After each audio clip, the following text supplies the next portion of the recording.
A'udzu billahi minasyaitonir rajim. Bismillahirrahmanirrahim. Assalamualaikum warahmatullahi wabarakatuh.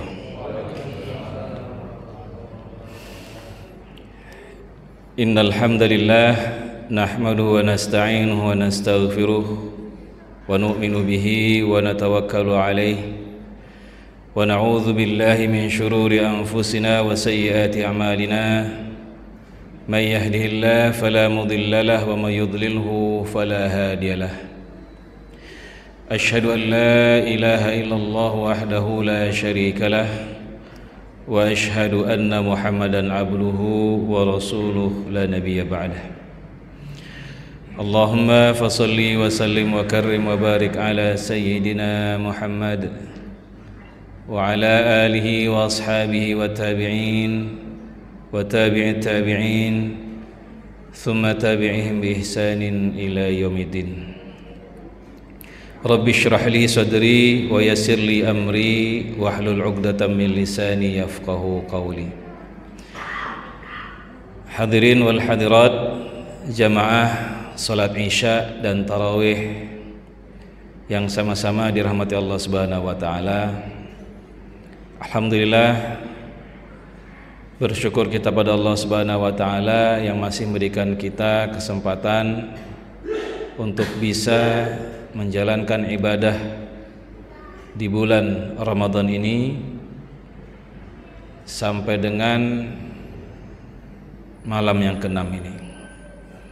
Mudah-mudahan seluruh amal yang sudah kita perbuat dari awal sampai dengan hari ini diterima di sisi Allah Subhanahu wa taala. Amin Allahumma amin.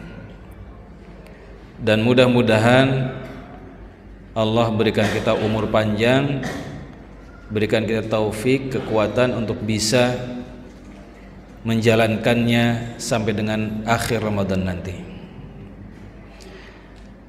Selanjutnya salawat dan salam semoga tercurah limpah kepada Nabi kita, junjungan kita Nabi Muhammad sallallahu alaihi wasallam beserta keluarga beliau, para sahabat-sahabat beliau dan para tabi'in dan atba'ut tabi'in serta siapapun yang mengikuti jalan beliau dan para sahabat-sahabatnya dan juga dari generasi salafus saleh.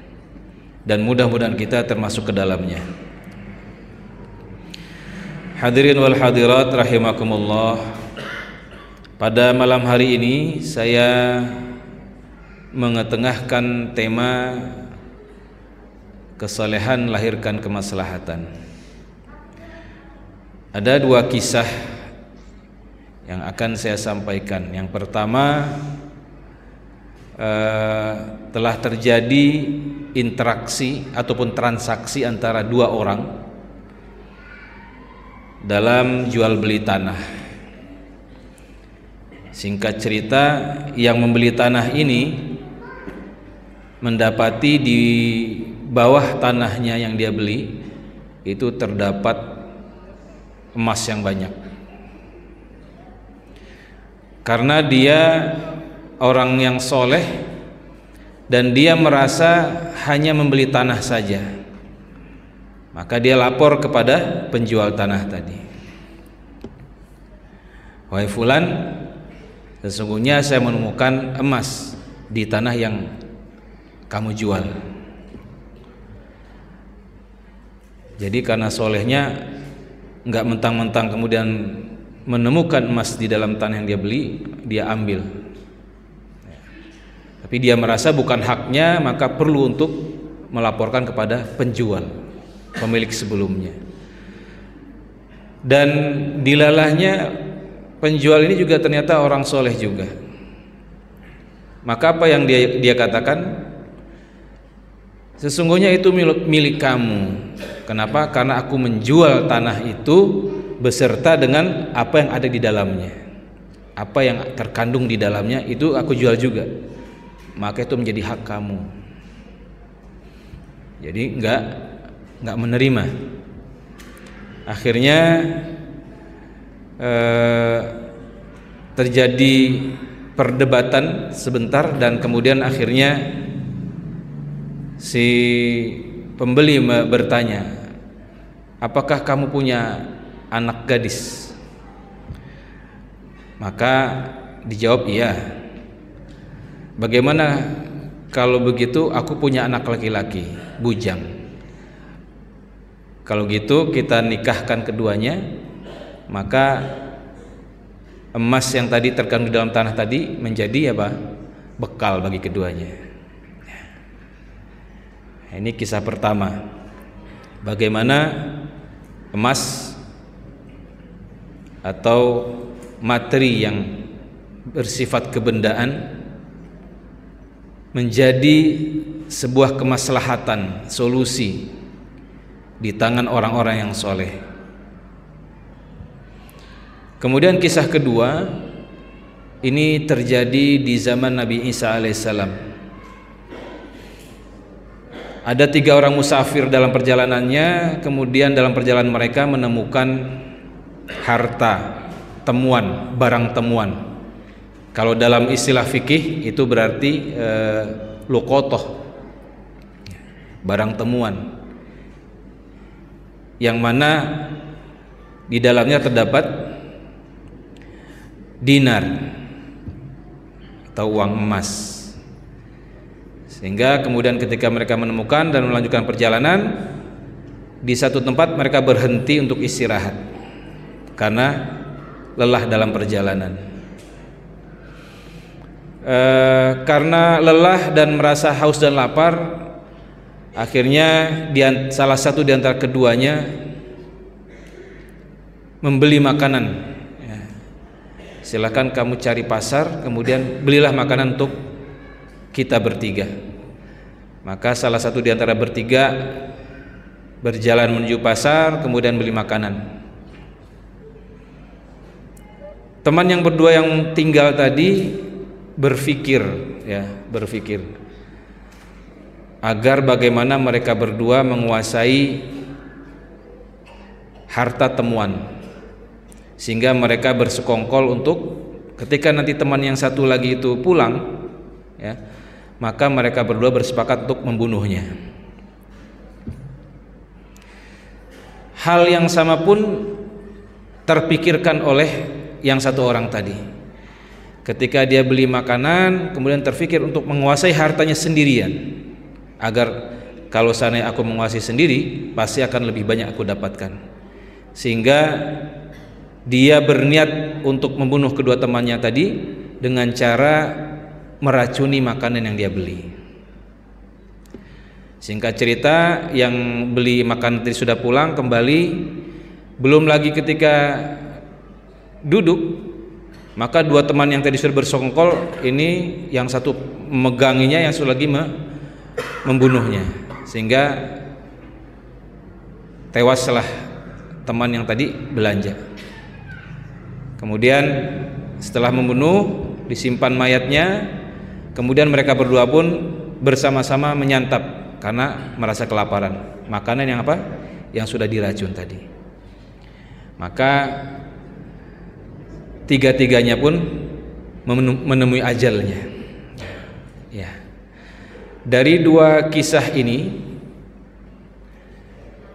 kita bisa mengambil pelajaran bahwa yang pertama, kisah yang pertama, bagaimana orang yang soleh menjadikan dunia atau materi kebendaan itu menjadi sebuah solusi yang mendatangkan maslahat dan manfaat.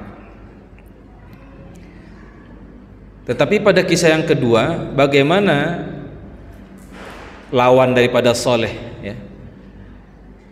perbuatan salah, itu yang harusnya harta tadi bisa dimanfaatkan dan mungkin bisa mendatangkan maslahat, bisa digunakan untuk bersedekah atau digunakan hal-hal positif lainnya. Tetapi karena amalan yang tidak soleh, maka justru mendatangkan mudarat ataupun mendatangkan malapetaka. Sehingga dari sini kita bisa mengambil kesimpulan bahwa kesolehan akan selalu melahirkan kemaslahatan, dan kesolehan itu sendiri terjadi akibat daripada manifestasi iman. Maka orang yang beriman insya Allah pasti dia akan beramal soleh, dan tidak akan beramal soleh siapa yang tidak memiliki iman. Dan ini banyak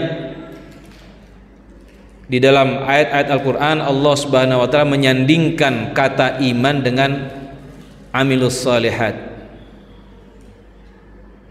Dalam surat Al-Baqarah, wa basyiril ladzina amanu wa amilus salihati anna lahum jannat. Dalam surat kalau tidak salah Al-Kahfi, ya, Al-Kahfi di akhir ayat, innal ladzina amanu wa amilus salihati kanat lahum jannatul firdausi nuzula. Ya. Jadi Allah senantiasa menyandingkan kata amal soleh dengan iman, karena keduanya berkaitan erat. Tidak akan bermanfaat iman seseorang ketika tidak melakukan amal soleh, dan tidak akan bermanfaat amal soleh seseorang ketika dia tidak beriman. Orang yang beriman apakah mungkin tidak beramal soleh? Ya. Kapan diketahui? Nanti ketika meninggal dunia. Di dalam surat Al-Munafiqun, qala, orang beriman berkata, Rabbi laula akhartani, ya Allah Tuhanku, andai saja engkau bisa menunda sedikit saja, ila ajalin qarib, sedikit walaupun hanya 1 detik, bahkan semenit, 1 detik, la saddaqa wa akum minas solihin, aku akan bersedekah dan beramal soleh. Ini penyesalan orang beriman ketika tidak beramal soleh. Pun kebalikannya, orang yang beramal soleh melakukan perbuatan baik tetapi tidak beriman, fa'amalhum kassarab, amal perbuatannya bagaikan fata morgana. Ibarat orang-orang kafir, dia bersedekah, dia berderma, tetapi dia tidak beriman, maka derma dan sedekahnya menjadi sia-sia, tidak bermanfaat sedikit pun bagi dirinya. Sehingga di dalam surat Wal Asr Allah mengingatkan kita bahwasanya semua manusia dalam hakikatnya dalam kerugian yang nyata. Wal Asr, Allah bersumpah demi masa, demi waktu, innal insana lafi khusr, sesungguhnya manusia senantiasa berada di dalam kerugian. Illa, kata Allah, kecuali siapa saja, alladzina amanu, dan gak cukup beriman saja. Jadi semua orang beriman tuh masih rugi. Kapan dia tidak rugi? Wa amilus solihat, ketika dia beramal soleh. Tetapi ternyata iman dan amal soleh tidak cukup, masih dikatakan rugi juga. Maka dilanjutkan, wa tawasau bil haqqi wa tawasau bis sabri. Beriman, beramal soleh, kemudian saling nasihat menasihati dalam kebenaran dan kesabaran. Mudah-mudahan momentum Ramadan ini bisa kita jadikan agar kita menjadi pribadi yang soleh, pribadi yang beriman dan beramal soleh, sehingga Allah Subhanahu wa ta'ala menggolongkan kita ke dalam golongan orang-orang yang soleh. Amin Allahumma amin. Demikian yang bisa disampaikan pada kesempatan kali ini. Yang benar datang dari Allah Subhanahu wa ta'ala, apabila ada khilafan datang dari saya sebagai hamba yang dhaif. Wabillahi taufiq wal hidayah wal ridha wal inayah, wallahu muwaffiq ila aqwamit thoriq. Wassalamualaikum warahmatullahi taala wabarakatuh.